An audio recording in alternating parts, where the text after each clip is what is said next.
Today on the DML News Podcast, we've got a guest in here. He's 15. He is remarkable. He is the recipient of an award from Turning Point USA. Plus, we're going to talk about the ugly protests that happened at Washington, D.C.'s Lafayette Square. And I make an appearance on Wilcow. Get ready. It's going to be a good one, and it's all unfiltered. Dennis Michael Lynch gives you his word, and he will never let you down. He will always fight for America. The only one who really puts his money where his mouth is Dennis Michael Lynch. Hello, I'm Dennis Michael Lynch, and I thank you for joining me today. We're going to start off today with two videos that are literally going to just make you want to throw something at your computer screen or television screen or phone, whatever it is that you're watching. I don't know how this is being allowed to take place, but over the weekend in Washington, D.C., right outside the White House, which, by the way, built a wall to protect itself, even though it already has iron gates. It built a double barrier, something that I've been calling for at the border since I started making my first movie back in 2008. So they built a double wall to keep out the protesters, the Hamas sympathizers. Lord knows how many jihadists were in that entire crowd. They had jihadi flags. They were calling for the death of Jews. They were calling for the death of Americans. And they were even beating up on cops. That's right. Remember this for a second. If this was a group of MAGA Trump supporters, they'd all still be in jail today waiting for their lawyers to have access to them. There was not one arrest over the weekend. Think that to yourself. Think about that as you watch these two videos. Ryan's going to play them simultaneously. The first one is the protesters pushing the cops out of the park where they would end up watching the protests from afar. The second one, I can't remember. Do you remember what the second video is, Ryan? You don't remember? Oh, God, you're just like your mother. Anyway, the second one is just as disgusting. I do remember. It is a bunch of protesters dressed in militant garb. If you look around, you'll see it. They have face masks on. They're completely covered, which against the rules. Those are against the rules in Washington, D.C. You cannot protest and have your face covered. But it's okay if you're pro-Hamas, anti-Israel, anti-America. You can get away with anything you want in Joe Biden's administration. And that's what they did. Watch these two videos. Watch them hold up basically a mask of Joe Biden, all bloodied, and it just seems to go unpunished. Play the videos, Ryan.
You're terrible at this. Let's go home. Let's go home. You got to leave.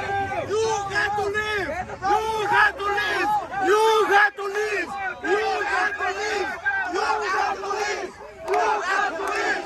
Fuck the police. Fuck the police. Fuck the police. Fuck the police. Fuck the police. Fuck the police. Fuck the police. Fuck the police. Fuck the police.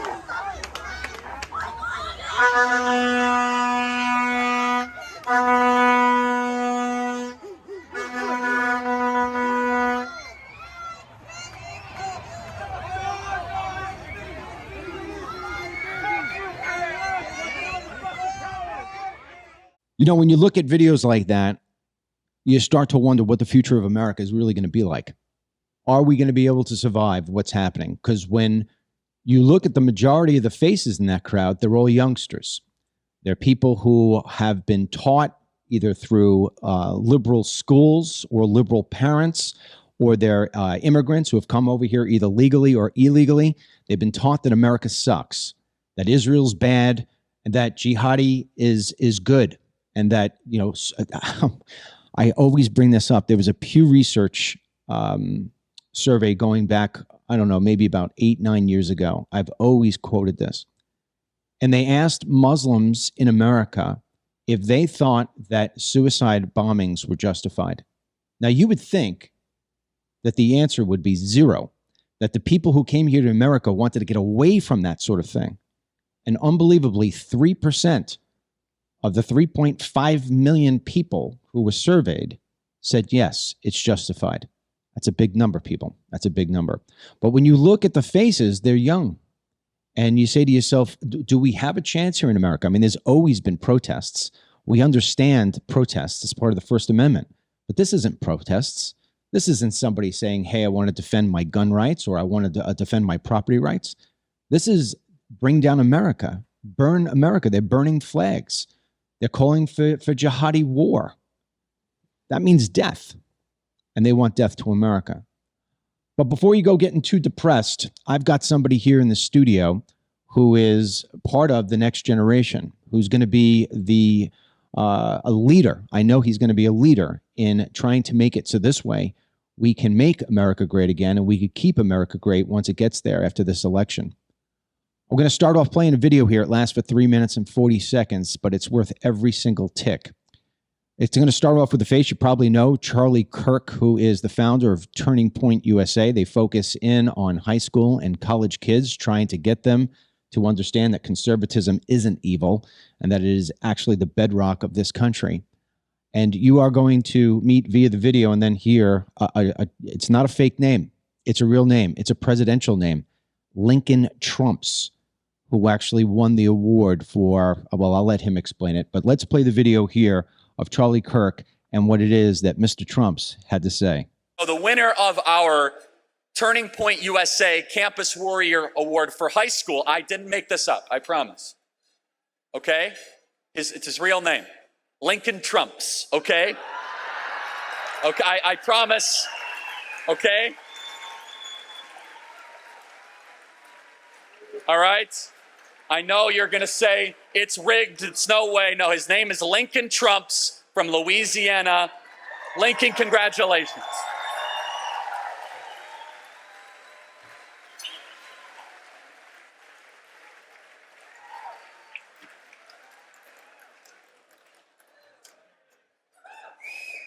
My name is Lincoln Trumps. I'm 50.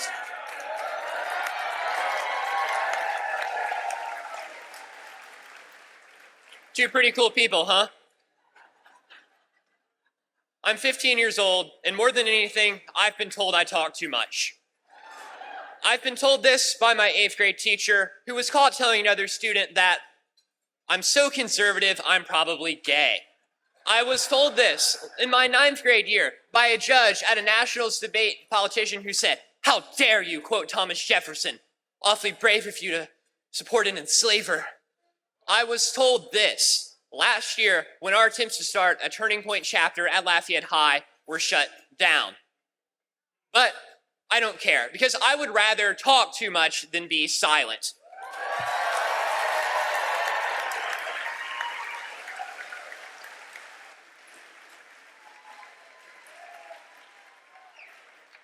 Everybody here, everybody who has done something important in their life talks a little bit too much. I know James O'Keefe is here. He is a role model of mine. He is one of the most inspirational people I've ever met, and I know for matter of fact that he's not afraid to talk too much. And so I want to say just a couple things. One, that we can't let fear win. That's what we can't let win. My debate teacher told me that. She said the most important thing you can be is authentic. My grandmother, who's over here right now, who sat me in front of Tucker Carlson and Dan Bongino when I was 6 years old and made me who I am today, told me that. And so there's a fight against fear, that's still ongoing. And we have to fight that fight today because we don't know how long we're going to have that opportunity. When we wake up 10, 15, 20 years from now, are we still going to have the opportunity to fight fear, or will it be too late? We have a calling in high school, in college, as young people, as citizens, as patriots, as Christians, Jews, whatever you are. We have a calling to fight fear, to fight tyranny, because it's wrong. Ladies and gentlemen, God gave us our rights, God gave us our freedoms, and we have a solemn duty to protect them with everything that we can against the forces of tyranny and fear. Thank you so much. All right, joining me now is Lincoln. Lincoln, let me start off by saying something that I truly mean from the bottom of my heart. I have given no shortage of speeches. I can't even count how many I've given. Ryan's been to some of them, whatever. It is always hard to remember everything you have to say. You didn't have a teleprompter. You didn't look down at notes. And what that says to me as somebody who is a professional speaker is that everything there came from the heart, which is simply amazing. And you could see the adrenaline is pumping through your veins, which is so exciting. Just give us a couple of minutes about exactly what that award was for. Mm-hmm. So the way Turning Point works is they have a high school and a college division, and they give out an award and $5,000 scholarship to someone in their high school and college part who they think has done the most in terms of activism in their community and in their schools. Mm-hmm. And so this was a reward for activism. It's called the Campus Warrior Award, and it was for doing the most at one of my local schools out of all the other chapters and as a chapter leader. So they decided to reward us and go up there, and the adrenaline was definitely pumping. When I'm up there speaking in front of people, watching it now, I can tell I'm more nervous than I thought I was, but I think I held it together pretty well. Oh, you did it very well. You know, there was also another thing too. I mean, not a single or you know, and that's indicative of somebody who knows what they're talking about, because the ums and you knows are fillers when people don't know what they're talking about. So everything that flowed from your tongue actually came from your heart, which is just, it's amazing. I remember when your uncle, I guess Matt's your uncle told me about you and he showed me the video. I said, all right, this guy has got to be in my studio. So with that being said, you spoke a lot about fear. And, the word fear has many different facets. Ryan can tell you that when he had a bad grade on a science test, he had fear to come home. I don't think that's what you're talking about. What is it that you're talking about when you say we cannot have fear? What I'm talking about when I'm saying that we can't have fear is that we can't have a fear of being judged for our opinions, that we can't have a fear of facing consequences for saying the truth.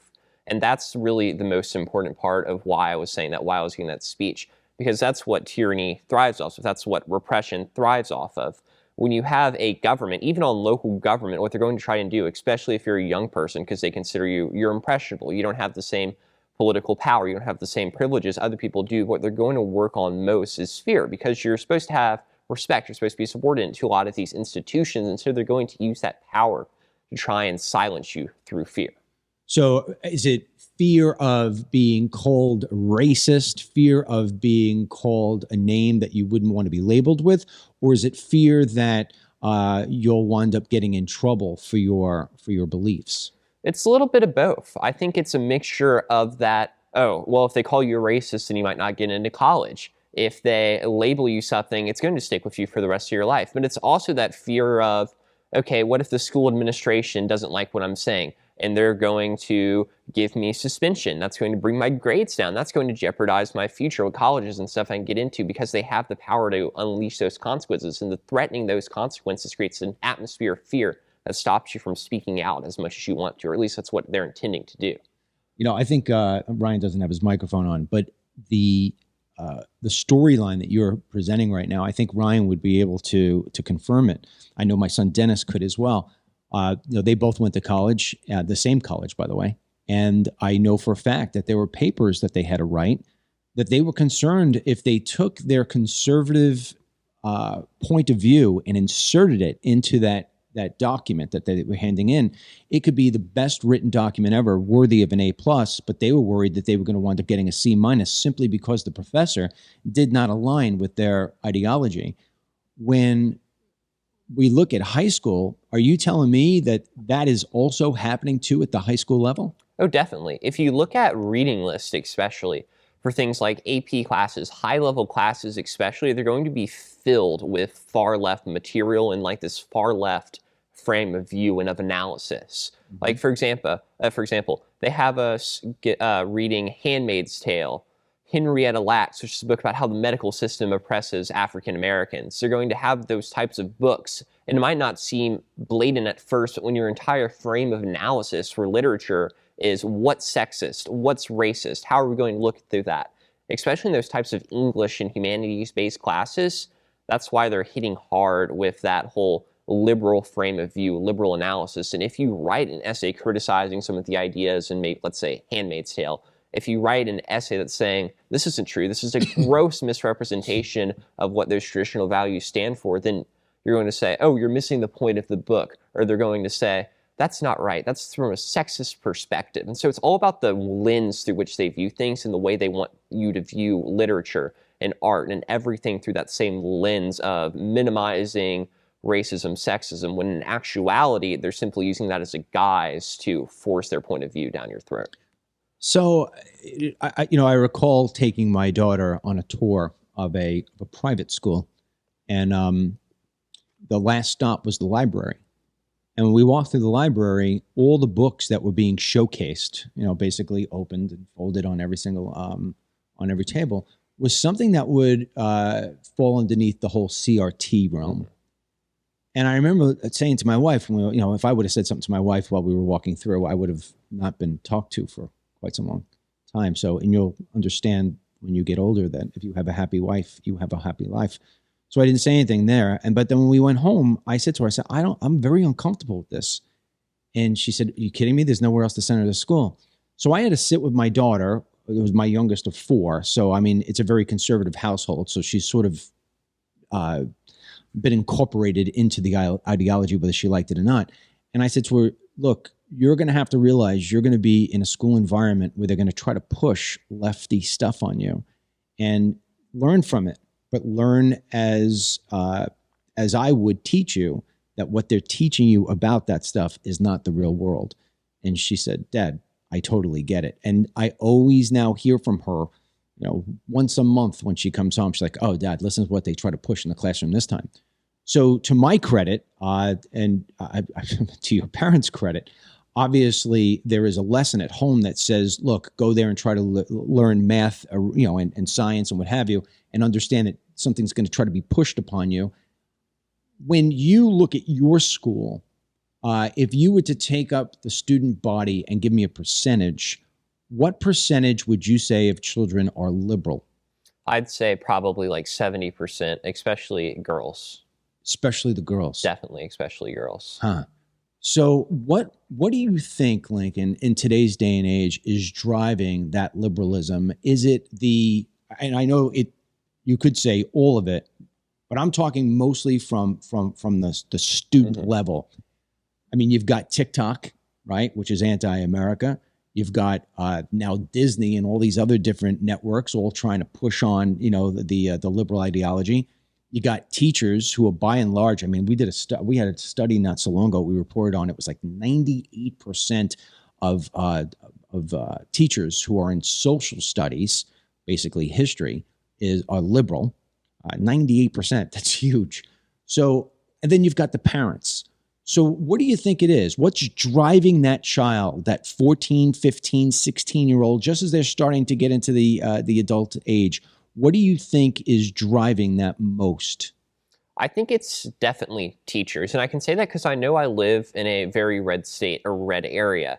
Lafayette is very much majority Republican. Our mayoral races, usually it's 2 Republican candidates running against each other. Okay. And most of the people live there. Most of the liberal people I know, their parents are conservative. A lot of them work in like farming and things like that, traditionally conservative places. Mm-hmm. And so I don't think it's really the parents as much that are hammering that into them. I think it's the education system and teachers especially. Because I know from my own firsthand experience, our school, for example, we had a Black Trans Lives Matter poster plastered in the front lobby.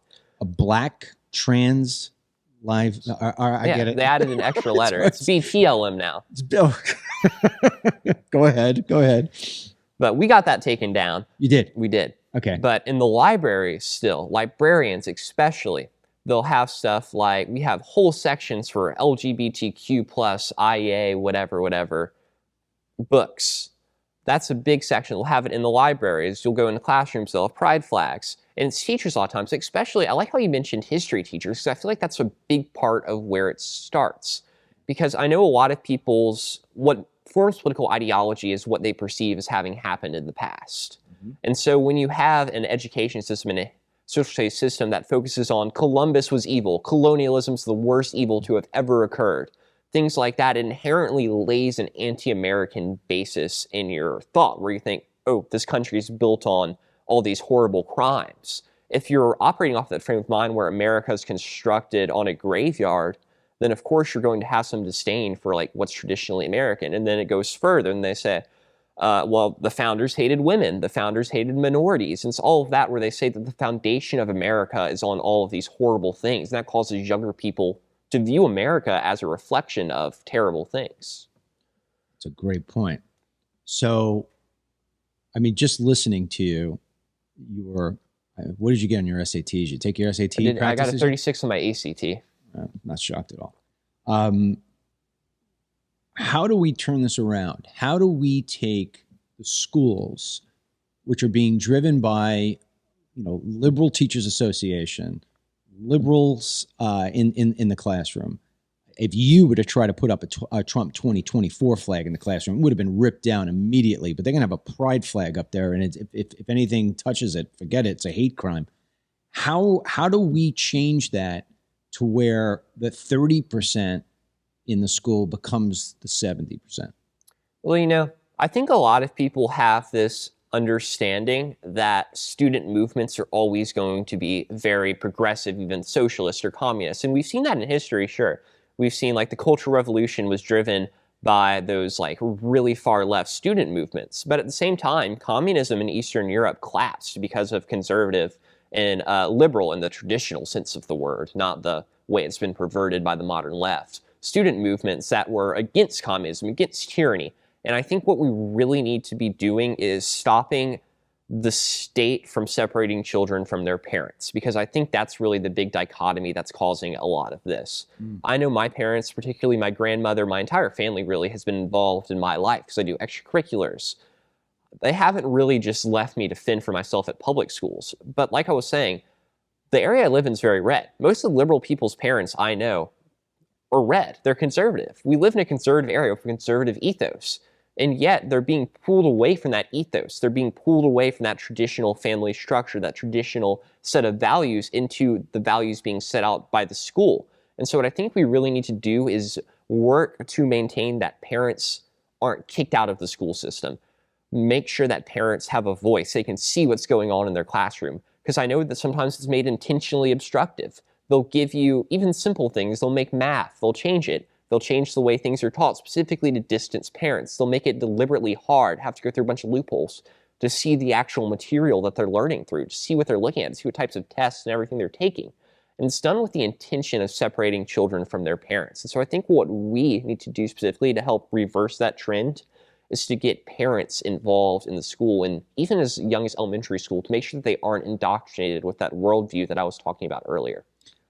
I don't know how long it is that you're here in Florida, but the person who sat in that very seat and I interviewed as well is a woman named Tiffany Justice. She actually lives not far away from your uncle there. And she talks about, we're not in a environment where we should be co-parenting with the government or with schools for that matter. I don't remember. I mean, maybe this is a good conversation for your Uncle Matt and I to have a conversation one night over dinner. But I remember when I was a kid growing up in New York, and I mean, New York is, very far left, as you know. This stuff wasn't pushed on us. It wasn't. What was pushed on us was math and spelling. I mean, every Friday I had a spelling test. I remember all week it was just spelling. I mean, it used to be where you really got an education. And today, when I look at the stuff that's going on, I remember during COVID, my daughter was home And I was listening in on some of these lessons they were having via the, Zoom calls or whatever you wanted to call them. And it was 9/11. And I'm a person who lived 9/11. I actually ran from the buildings. And I remember listening to this and saying, okay, when is it going to come up that that was a terror attack and not just a really bad day in America? And it never came up. And I was livid. And so what was being taught, what should have been being taught was that it was, a Muslim attack on the United States of America based on religious ideology. And it wasn't. It was just described as a really bad day. And to me, that's outrageous. So getting back into you for a second, because I think that you could be a real role model. I think that's why Charlie gave you this award. There has to be, I mean, when you're talking about a 70-30, there has to be an incredible amount of pushback on you as an individual because A, you speak intelligently, so it's going to be hard to beat you in a debate without going into name calling. And you know, and I know, when they start calling you names, they're losing the war. So they call you the names or whatever. So what kind of stuff is done to you, if you don't mind saying, because there has to be some kind of pushback on you, and how do you push back on the pushback? So specifically, best example I can give is when I tried to start a Turning Point chapter. We had it for about 3 days. Got one meeting in. Can you describe what a Turning Point chapter would be?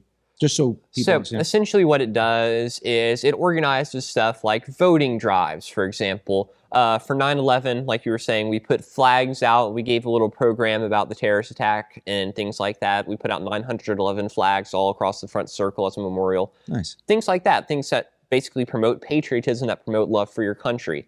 That's really what we focus on. At least in high school, there's not much you can do from a partisan perspective. It's not like it's some Republican necessarily organization. It's a nonpartisan organization. Right. Explicitly, that's in its charter. But what it does is really promote patriotism, and that's the main focus they have there. But in terms of pushback, when I tried to start one of those, the first thing the administration gets are calls.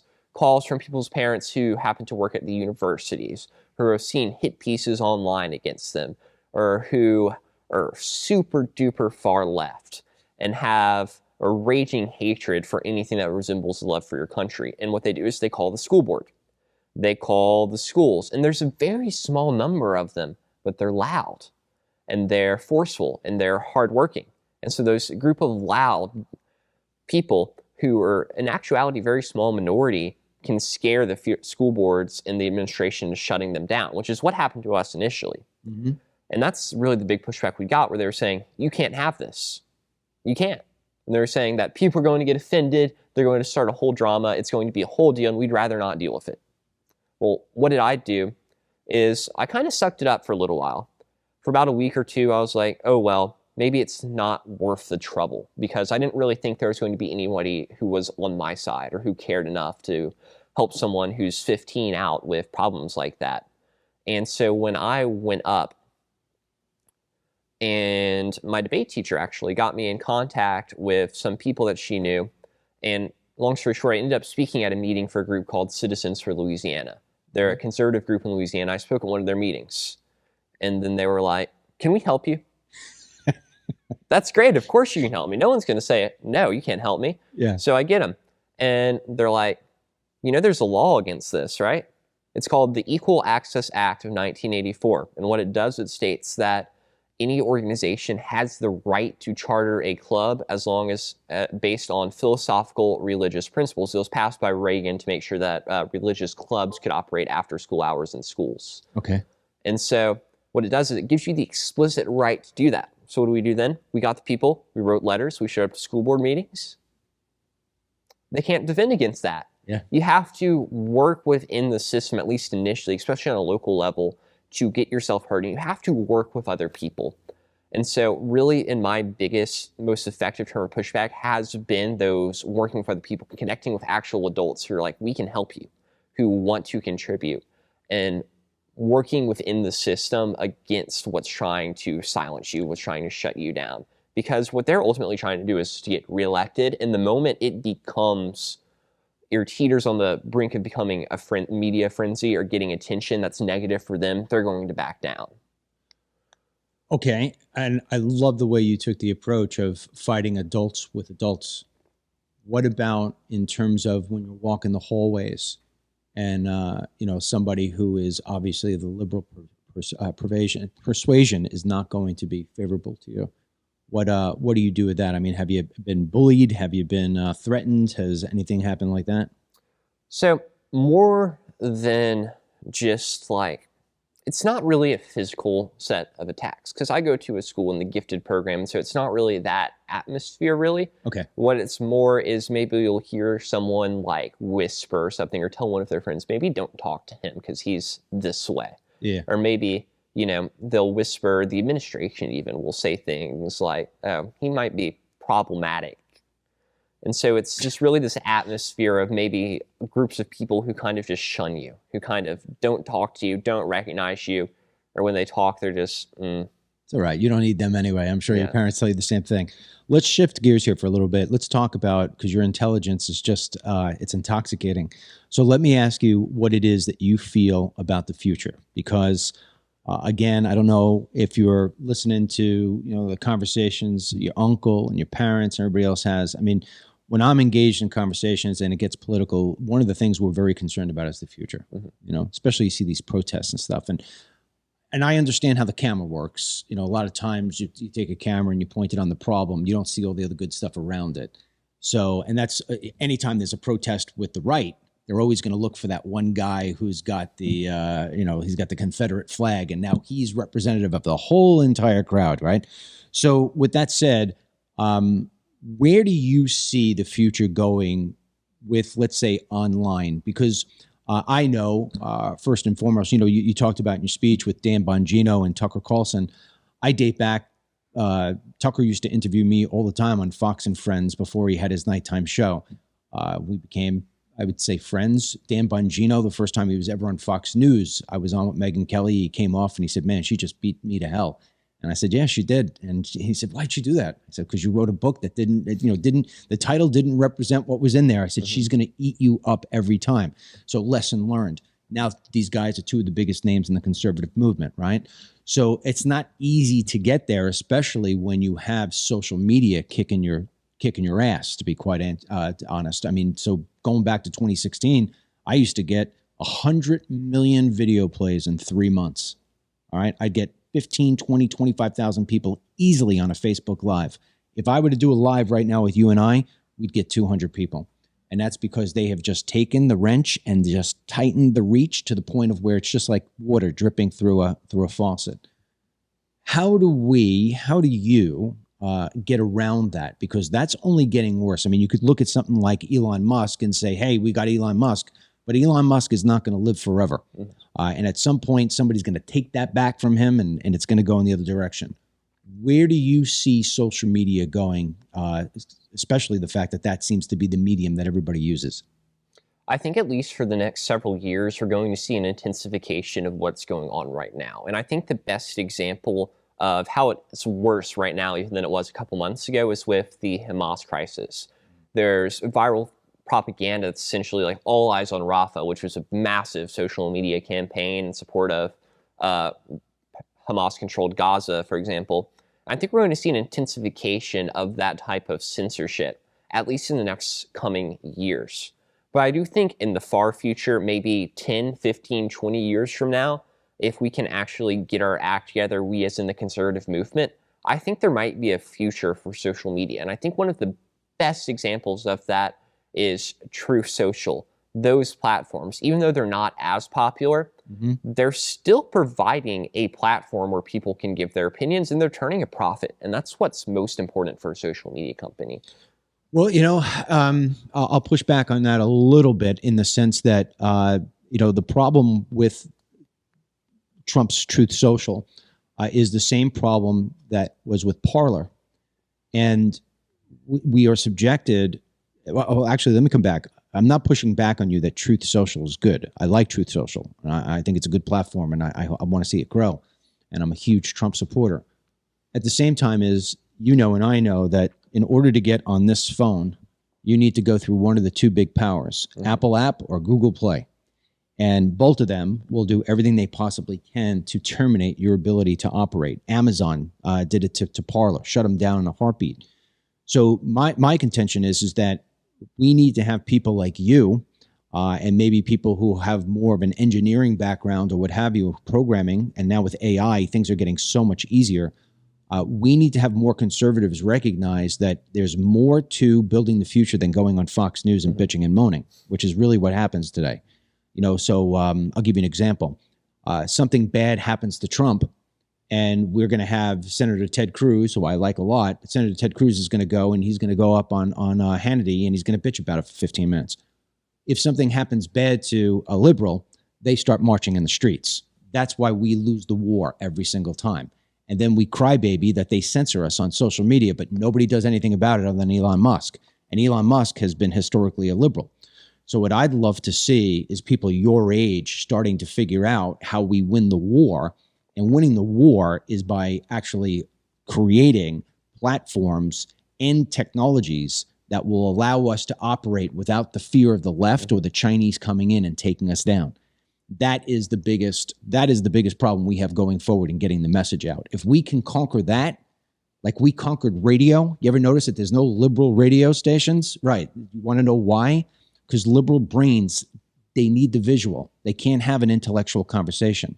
So radio is a listening medium, right? So you have to have a brain in order to be able to do that. And that's why you never see any liberal top 50s ever. So if we could establish ourselves in the technology world and in the platforms, we would win the game. We would absolutely win the game. Now, with that being said, when you look at the future with things like policy, what is the number one thing that scares you the most when you look at your future? And I know I'm going a little long here, but Ryan and Denny, my other son, were always involved in our show. And when we talk about the future, they're very nervous that there's not going to be a future for them between inflation, between the open borders. Is China going to come and invade at some point?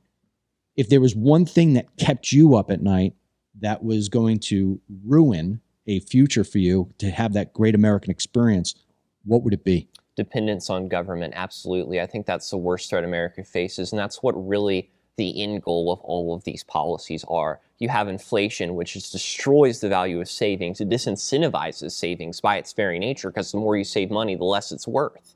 And then they have all these other policies, and the goal was to make you dependent on government.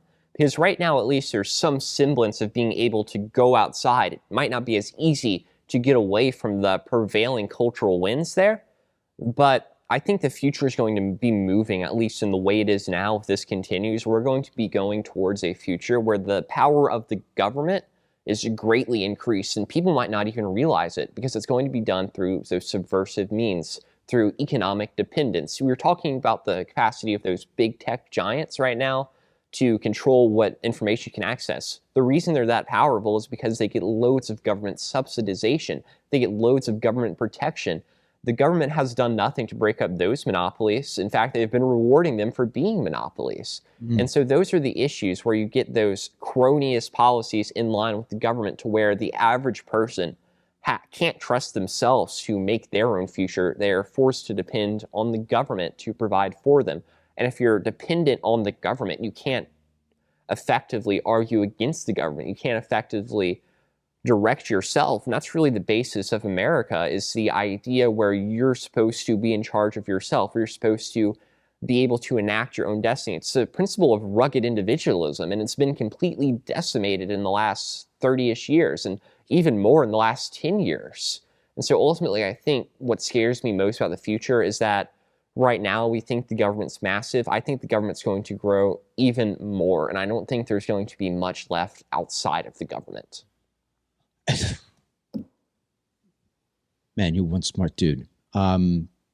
The open borders supports your fear, because when you have third world migrants coming in who can't speak a lick of English and don't really have any skill sets other than things for, labor intense jobs, and those are very important jobs that Americans used to take.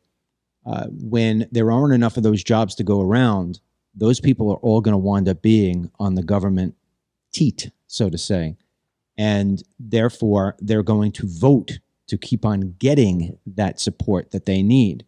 And that's what the government does. The government always, so it's why you go to black communities and you sit there and you say, wait a second, why are you still voting liberal when your city still looks like freaking Lebanon? And the answer is because they're so afraid. And I know this firsthand because I've gone into these areas, very scary going into these areas. And I ask the questions and they say, listen, I can't have my welfare taken away. They take away my welfare. What am I going to do? And so the liberal playbook is very, very powerful. Make them fall in line. And as long as they do, we'll continue to feed them. And so that is what will ultimately make that government even bigger. And that's why I think, I mean, everybody says about votes, votes, votes, votes, votes. Yeah, it's about votes. It's about cheap labor. But it's ultimately about people to get hooked onto the government. Mm-hmm. And those people are going to have a lot of babies. And that's what's going to wind up happening. And that's why we'll never win another election if we keep those borders open. And believe me when I tell you, I don't know. I mean, you were probably too young when this happened. But the scariest words to ever come out of a politician's mouth in my lifetime was from Barack Obama, who said, we are 5 days away from fundamentally transforming the United States of America. You know, you want to change something, you say, hey, I don't like the way the building codes are, or I don't like the way the Second Amendment is, we should stop gun stocks or whatever, you know, bump stocks or whatever they call those things. I'll have those arguments all day long. But that's a change. That's an improvement. A fundamental transformation is when Dennis says he wants to be Denise. That's a fundamental transformation. So when you want to fundamentally transform the United States of America, you're taking something that is imperfect, yes, but still the best country in the world. That's why more people come here than leave here. And so when you fundamentally transform it, what you get is what we see today. And that fundamental transformation requires changing the body of the United States. I remember being on Fox News and Megyn Kelly going deep and deep and deep into how Obamacare was going to wind up being the change of the whole of the nation. And I said to her right on air, I said, oh, Megyn, that's an insurance policy. We can change that. The fundamental transformation is when you change the entire populace of a country, when you change everybody who they are, and you've got people in here who just treat the United States as if it's one big, huge ATM card. That's where the United States is headed, where people coming in here and they have expectations that they're entitled to something simply because they breathe. You know, so I hear somebody like you speak, it gives me great hope. I hear my sons speak, it gives me great hope because there's lineage there. You know, our uncles and aunts and grandfathers and grandmothers and fathers and mothers fought for this country. So there's a pride there. And that's where it is that I see the flame burning out and why people like you and Charlie Kirk are so important because, you know, if you are a Trump supporter, you are a white nationalist and you are the biggest threat to the United States of America. That's the pitch they're giving. When really the truth is anything that a liberal says, flip it upside down and there you'll find the truth, which really comes down to it's people like Charlie Kirk and yourself. And it's not because both of you guys are white. I could list some black guys that are going to be in there as well. I mean, you know, you just sit there and you look at what you're saying and you say, oh, there's hope. So with that being said, my last set of questions for you is there is no possible way you are going to escape people like myself and others begging you to run for office of some kind. So what is your aspirations in terms of for running for something political, or is it that you just want to get into business? Where are you going when you're done with high school and college? I can tell you my short-term plan, which is what I'm intending to do at least in the years after I graduate college and law school. And what I want to do is I want to work for a group like the Alliance Defending Freedom, which is one of the big ones right now, a conservative legal advocacy group. Okay. Because I love debate. That's one of the main things. That's my main extracurricular. Shocked. I like to talk. You should talk. The more you can talk, the better we'll all be off. Go ahead, go. But I want to go into an industry like that where your primary purpose is to talk. It is to advance your views in a way that's meaningful because you're not necessarily even trying to persuade the general public as a legal advocacy group. What you're trying to do is you're trying to affect direct change through the court system. And I think that's been, at least historically for conservatives in the past couple of years, an immensely powerful tool, at least with Roe v. Wade and some of those more recent decisions. And I think that's something that I'd like to be a part of. in pushing for a more conservative, less government society through the court system. And I think that very well could land itself into a more political-based career, but at least that's what I'm decided that I want to do. I'm open to the idea of doing political things in the future, but I don't really trust anyone that says, I want to be a politician, you know? Yeah, no. You know, the best, I remember Ben Carson. I wound up getting a phone call from a friend of mine who was running his campaign. And he said, hey, we've got debate prep. It's the first debate. And we want you to come in to prep him on immigration. Would you do it? He says, we'll pay for everything. I said, I'm voting for Trump. And he said, it doesn't matter. We just want, you know, to do that. And when I was sitting down with Mr. Carson, and we were having lunch after we did the whole debate prep, I said to him, I said, how are you going to do this? And more importantly, why are you doing this? And he said, I never wanted to do this. He says, but 1 million people signed a document, or went online and signed a document and said, you know, recruit Ben Carson to run for president. And I said, wow. I said, all right. Yeah, it's, you know, it's pretty impressive if 1 million people call upon you to do something. He said, you know, so I'm gonna give it a shot.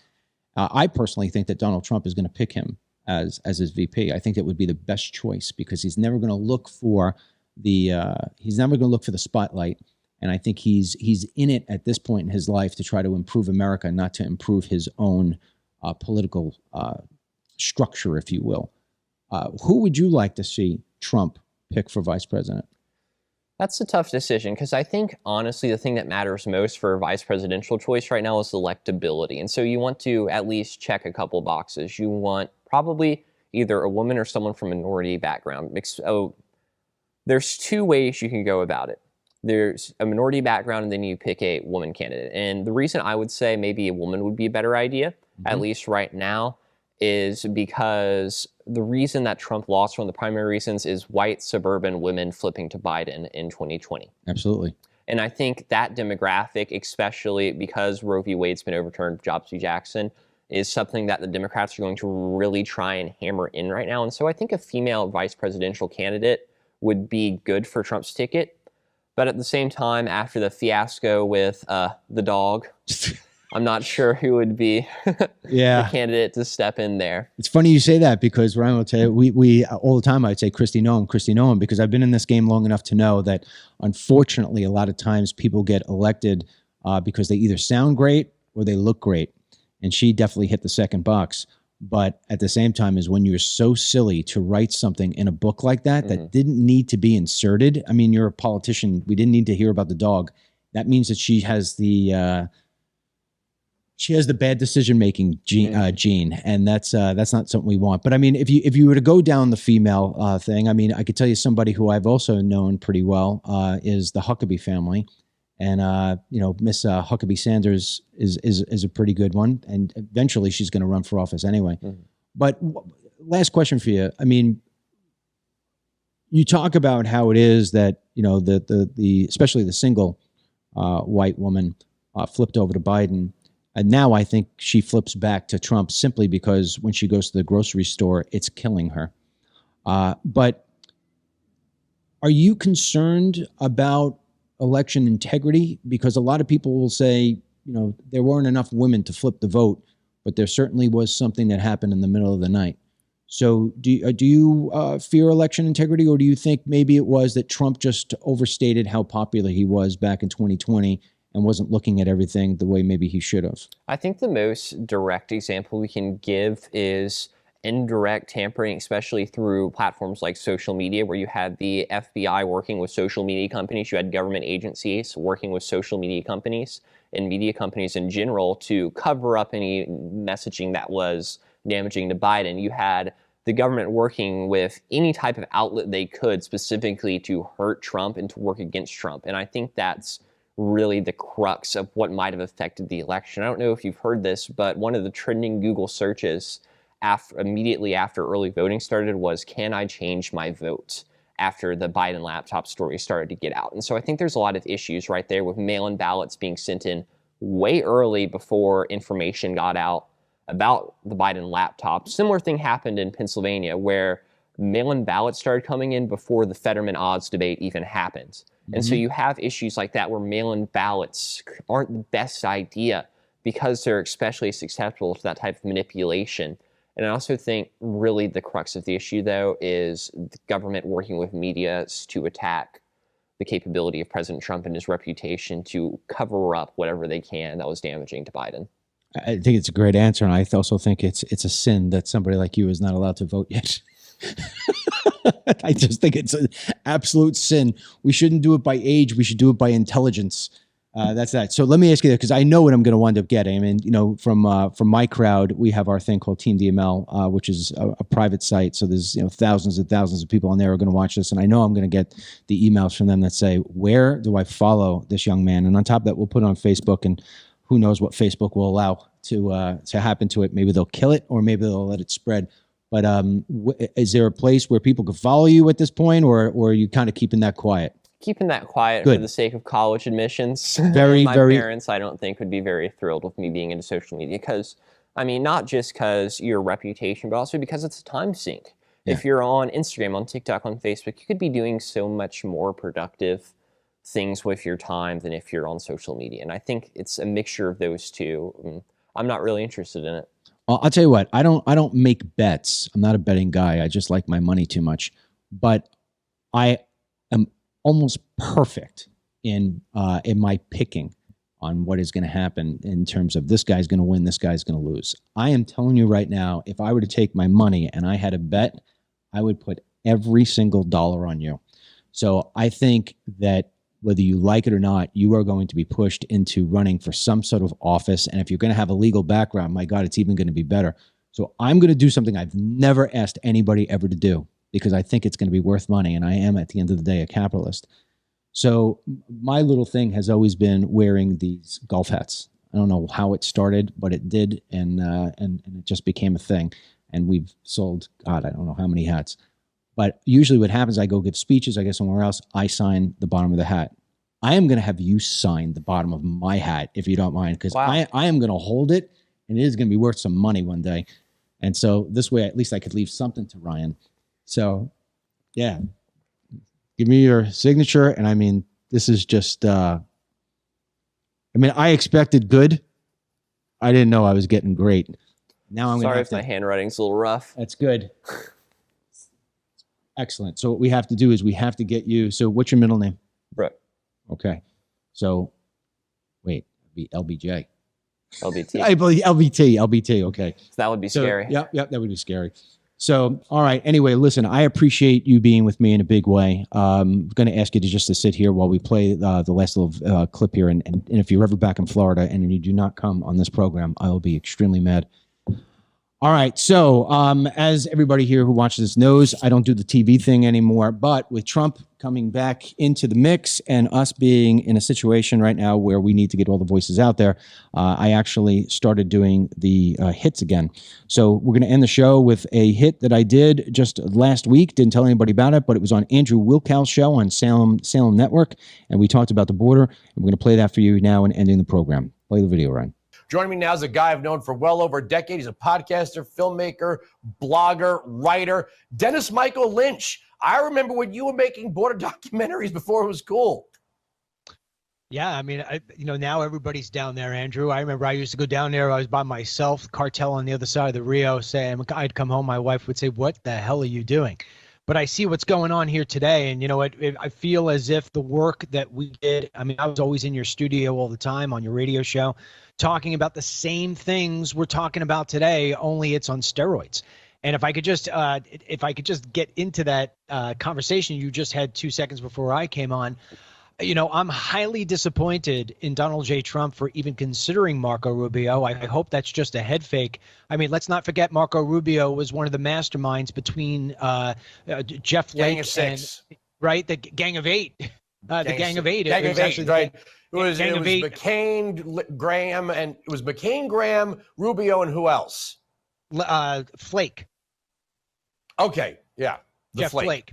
And so if you recall, it was a 3,000-page document for amnesty, and Marco Rubio was the lead in it. In fact, when he came out and he introduced the whole bill, he did it first in Spanish.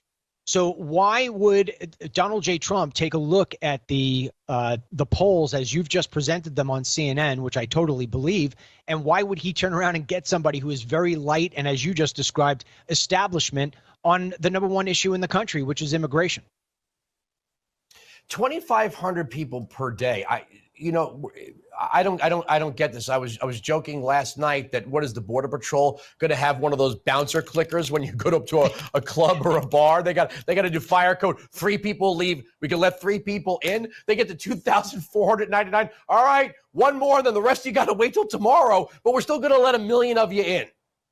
Well, it's funny you say that, because I just wrote about that. I have I do a newsletter now, Andrew, called the Great American Newsletter, and I just wrote about that. I said, I've been doing this long enough to realize that if you're a guy from the Congo and you flew over to, let's just say, somewhere in Central America, and then you made the trek up through Mexico. I don't know, maybe you were beaten by the cartel or worse, you handed over $5,000, and then all of a sudden the Border Patrol guy is going to tell you, sorry, man, you're number 2501 today.